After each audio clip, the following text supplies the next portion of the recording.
ನಮ್ಮ ನಮ್ಮ ಸ್ನೇಹಿತರು ನಾವು ಅಲ್ಲಿ ಹೋದಾಗ ನಮಗೆ ಬಹಳ ಗೊಂದಲಕರವಾದಂಥ ಒಂದು ಹೇಳಿಕೆಗಳನ್ನು ಅವರು ಕೊಡ್ತಾರೆ. ಸೌಜನ್ಯಳ ಮಾವ ವಿಠಲ್ ಗೌಡರು ಹೇಳ್ತಾರೆ, ನಮಗೆ SDPI ಮತ್ತೆ ಕಮ್ಯುನಿಸ್ಟ್ ಪಾರ್ಟಿಯವರೇ ನನಗೆ ಗಟ್ಟಿಯಾಗಿ ನಿಂತದ್ದು ಅಂತೇಳಿ.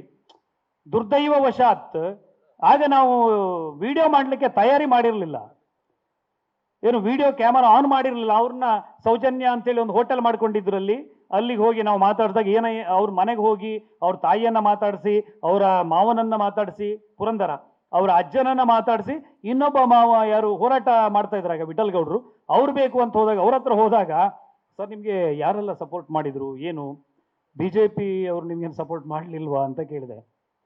ಅವ್ರು ಮಾಡಲಿಲ್ಲ, ನಮಗೆ SDPI ಅವರು ಮಾಡಿದ್ದಾರೆ, ಕಮ್ಯುನಿಸ್ಟ್ನವ್ರು ಮಾಡಿದ್ದಾರೆ, ಒಂದು ಸ್ವಲ್ಪ ಕಾಂಗ್ರೆಸ್ನವ್ರು ಮಾಡಿದ್ದಾರೆ ಅಂತ ಹೇಳಿದ ಅವನು.